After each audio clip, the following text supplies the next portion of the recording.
Bismillahirrahmanirrahim. Ustaz, ambilin tab saya. Bismillahirrahmanirrahim. Assalamualaikum warahmatullahi wabarakatuh. Bismillah, alhamdulillah, wassalatu wassalamu ala rasulillah Sayyidina Muhammad ibn Abdillahi wa ala alihi wa ashabihi wa man tabi'ahu wa walah amma ba'du.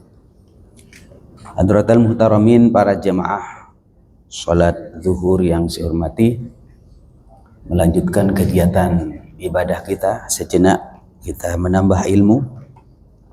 Semoga apa yang saya sampaikan walaupun sekalimat dua kalimat Allah jadikan sebagai ilmu yang bermanfaat, ilmu yang dapat menambah dekat kepada Allah Subhanahu wa ta'ala. Amin ya rabbal alamin. Para jemaah yang saya hormati, hikmah daripada disyariatkannya berbagai macam kewajiban kepada kita, mulai dari syahadat, mulai dari sholat, kemudian ada zakat, ada puasa, ada haji, beserta syariat-syariat yang lain, itu tujuannya satu, yakni limaslahatil ibad, untuk kemaslahatan hambanya Allah, dunia dan akhirat.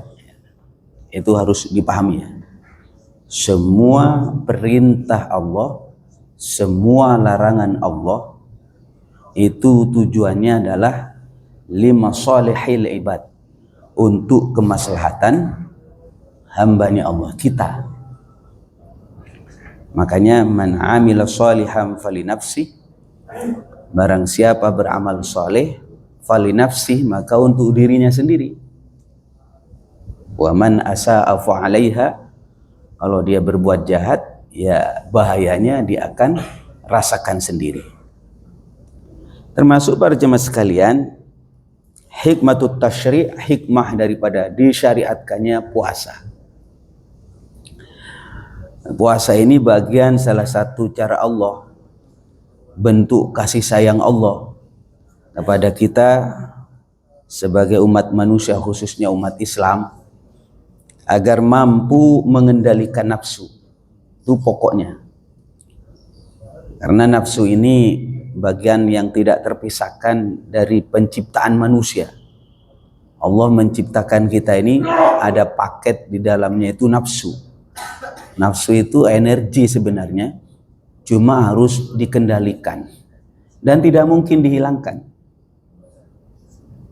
Makanya nafsu itu oleh Allah Subhanahu wa ta'ala diberi kewajiban-kewajiban, ini jalankan, ini tinggalkan. Ada yang kewajiban bernama wajib, ada yang perintah yang bernama sunat, ada larangan yang bernama haram, ada larangan yang bernama makruh, ada mungkin yang di tengah-tengah, tidak haram, tidak wajib, tetapi mubah. Syariat-syariat ini para jemaah sekalian dalam rangka untuk secara khusus puasa mengendalikan nafsu. Karena nafsu ini katanya Al-Quran, wa ma ubarri'u nafsi innan nafsa la'ammaratum bisu'i illa ma rahima rabbi inna rabbi ghafurur rahim. Wa ma ubarri'u nafsi, nafsuku ini tiada henti-hentinya mendorong untuk berbuat maksiat. Nafsuku ini tiada henti-hentinya mendorong untuk berbuat salah, melawan aturan Allah. Itu nafsu. Wa ma ubarri'u nafsi. Innan nafsa, sesungguhnya nafsu itu la'ammaratum bisu, selalu memerintahkan dengan kejahatan. Maunya maksiat, maunya menentang, itu nafsu. Illa ma rahima rabbi, kecuali nafsu yang dirahmati, yang disayang oleh Allah. yakni nafsu yang sudah mengikuti aturan Allah. Makanya para jemaah sekalian, dalam syair kitab Burdah itu dikatakan, wan nafsu katifli in tuhmilhu syabba ala hubbir radai wa in taftimhu yang fatimi. Nafsu itu katifli, seperti anak kecil, seperti anak bayi maksudnya. In tuhmilhu syabba ala, kalau dia dibiarkan terus akan netek ke ibunya. Wa in tahmilhu yang fatimi, kalau kamu stop dia akan stop. Jadi jangan kita bayangkan puas-puasin aja lah, mumpung masih muda, mumpung masih hidup. Nggak bakalan puas. Wala yamla'u fahu illa turab. Jadi mulutnya itu tidak akan penuh, tidak akan cukup, kecuali kalau sudah disumpal dengan debu. Sehingga dikatakan alhaakumut takatsur hatta zurtumul maqabir. Makanya para jemaah sekalian, Allah itu sayang kepada kita dengan diturunkannya syariat.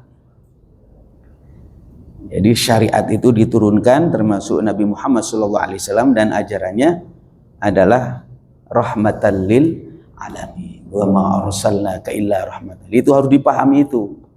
Jadi jangan suudzon dengan berbagai macam kewajiban di dalam agama ini. Sholat lagi, puasa lagi, zakat lagi. Apa sih ini semua? Lebih enak kan bebas-bebas saja. Saudara-saudara sekalian, jadi kalau bebas-bebas saja ini bahaya. Seperti kuda ya, kuda liar itu. Ini kalau kuda liar itu, kalau ingin bisa ditunggangi kan harus dilatih. Dilatih dulu. Baru setelah dilatih, dikasih beban, dikasih latihan, baru kuda itu bisa dikendalikan. Nafsu juga begitu. Manusia itu kan pingin kumpul laki perempuan. Kan begitu pinginnya. Nafsu hewaniyah, ada nafsu syaitoniyah, pingin kawin, boleh itu dalam Islam. Tapi ya kalau kumpul laki perempuan ingin berhubungan suami istri, nikah begitu. Jangan kayak kambing ya, nggak ada nikah tiba-tiba punya anak. Kita pingin mengumpulkan harta, boleh harus kaya. Orang Islam itu kalau bisa kaya raya. Tapi kalau sudah waktunya mengeluarkan zakat, keluarkan. Kan begitu kan? Jadi sebenarnya soal filosofi zakat ini, Allah Subhanahu wa Ta'ala sudah memberi pelajaran di berbagai tempat. Makan duren boleh, dibuang kulitnya.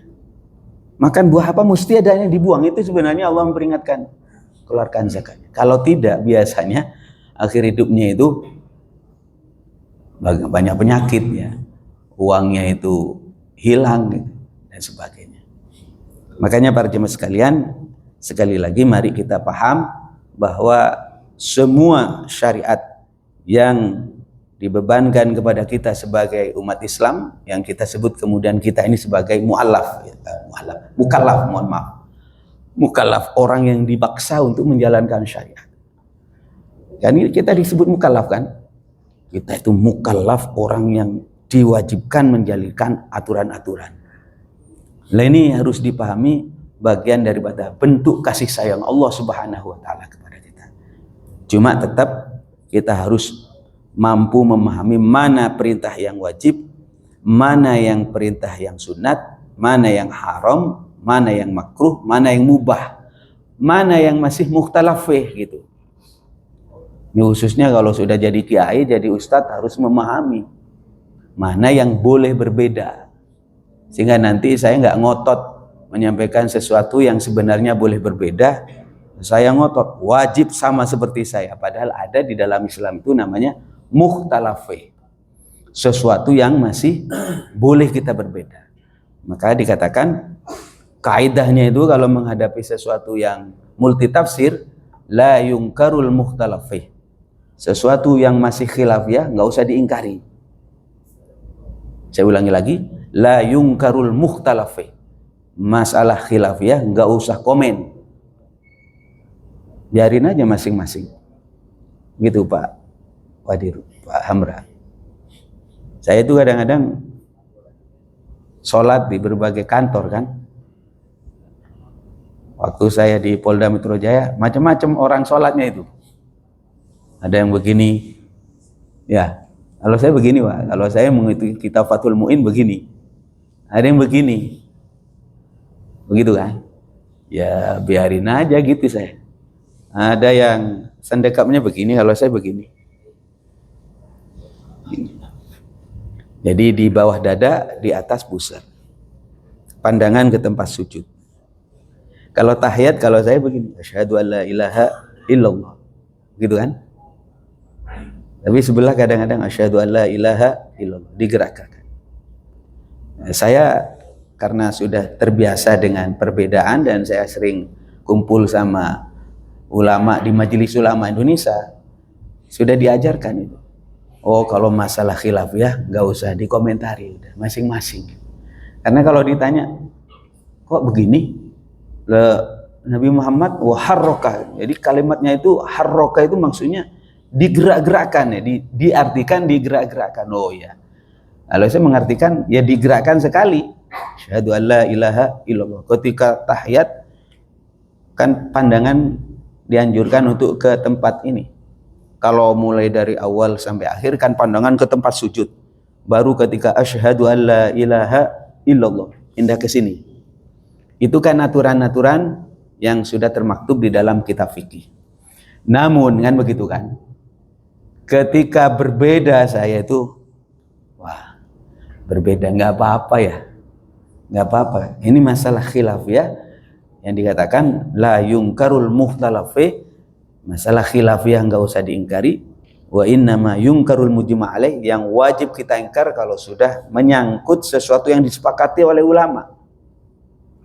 Misalnya rukun Islam ada berapa? 5. Ya udah. Kiblat umat Islam di mana? Ka'bah, Baitullah. Kan mujma' alaih ini. Tidak ada satupun yang menyangkal. Kok ada orang yang mengatakan, oh itu Ka'bah ada di Jember misalnya, ada di Kediri ya. Salah kamu. Ini harus tegas, Pak. Jadi mana yang tegas, mana boleh kita toleransi. Dan ini kemudian semacam itu. Tetapi secara umum mari kita pahami, inilah bentuk kasih sayang Allah Subhanahu wa taala kepada umat manusia. Diturunkanlah syariat, ajaran yang dibawa oleh Nabi Muhammad SAW secara khusus, termasuk juga mulai dari Nabi Adam dan para rasul yang lain. Saudara-saudara sekalian, khusus Al-Quran, mari harus kita punya keyakinan Al-Quran ini salah satu mukjizat Allah, mukjizat daripada Nabi Muhammad SAW yang diturunkan kepada Nabi Muhammad. Jadi mukjizat dari Allah diturunkan kepada Nabi Muhammad. Mukjizat itu amrun khariqun lil adah ya. Sesuatu yang luar biasa yang tidak bisa ditandingi, itu namanya mukjizat. Yang terjadi kepada seorang rasul. Saya ngomong begini karena saya tadi di jalan melihat ada orang mengatakan, itu kan Al-Quran disusun sama manusia juga. Iya. Yang bikin percetakan juga. Iya. Ya kan mungkin saja terjadi kesalahan. Bisa saja kalau cara pandang semacam itu. Tetapi para jemaah sekalian, memang ada jaminan, begitu saya ulang. Mukjizat Quran itu diantaranya adalah Al-Quran itu kalamun qadimun la yumallu sama'uhu, yang pertama. Yang kedua, Quran itu ada jaminan dari Allah. Ya, ini jaminan kemurniannya sampai kapanpun, sampai hari kiamat. Maka dikatakan inna nahnu nazzalna dzikrah wa inna lahu lahafidz. Aku yang menurunkan Al-Quran dan aku yang akan menjaga kemurnian Al-Quran. Mulai dari zaman Nabi Muhammad sampai sekarang. Jadi kalau ada yang masih meragukan, wa in kuntum fi raibim mimma nazzalna ala abdina, kalau masih ragu terhadap Al-Quran yang diturunkan kepada hambaku Nabi Muhammad, fa'tu bi suratim misli, fa'tu bi suratim mim misli, maka coba turunkan satu surat saja seperti Al-Quran. Satu surat, enggak seperti Al-Quran. Satu surat itu waqallu surat, paling sedikitnya surat dalam Al-Quran adalah 3 ayat. Inna a'tainakal kautsar fasholli li rabbika wanhar inna syani'aka huwal abtar. 3 ayat ini aqallu surat, paling sedikitnya surat. Itu tantangan Al-Quran sejak 1400 tahun yang lalu sampai hari ini tidak ada yang mampu. Coba bikin satu surat seperti Al-Quran, dalam balaghahnya, dalam fasihnya, dan tidak tidak bosan didengar dan tidak bosan untuk dibaca.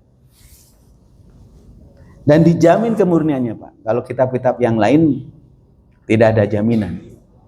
Tetapi kalau Al-Quran itu, termasuk para jemaah sekalian, kalimatnya kan inna nahnu nazzalna dzikrah.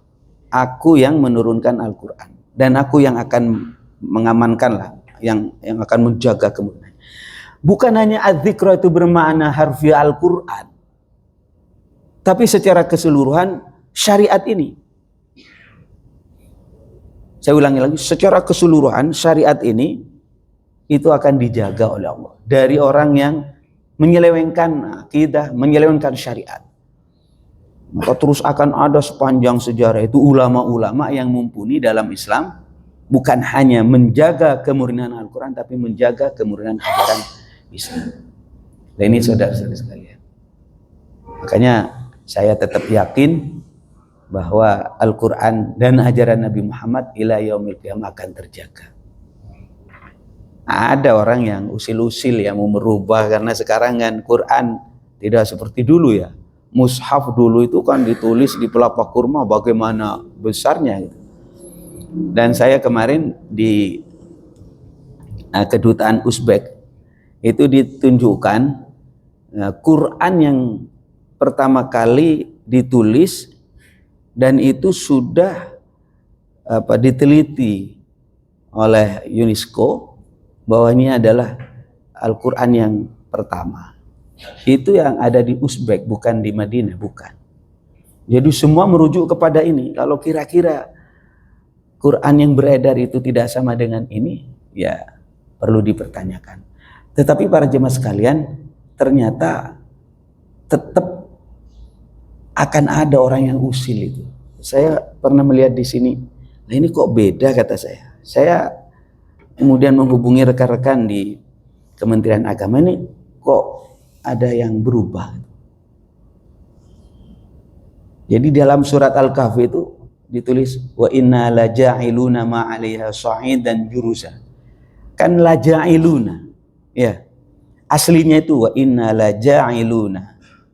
Lah, ternyata di sana ditulis wa inna lajahiluna. Lah kan jauh.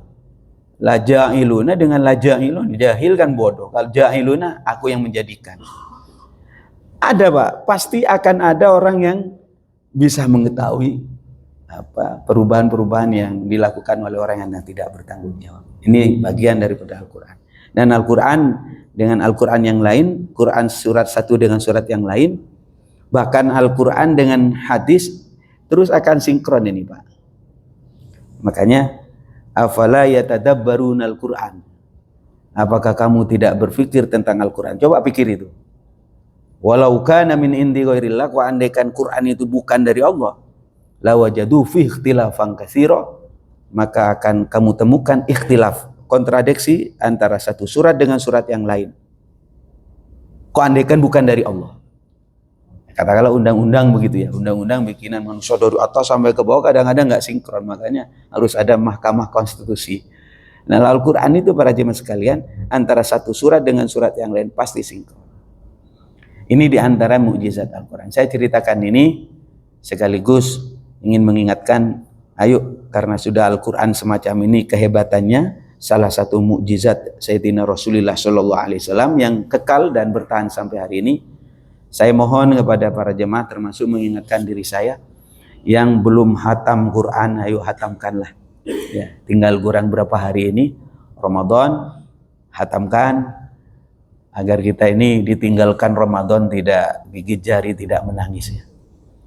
Masih ada harapan, masih ada kesempatan. Ayo kita bersama-sama sukses di bulan Ramadan, sukses tarawihnya, sukses baca Qur'annya, ya, sukses Lailatul Qadar. Mungkin selesai, belum tahu loh. Enggak. Wa katama Lailatul Qadri, katanya Allah merahasiakan Lailatul Qadar fi syahri Ramadan.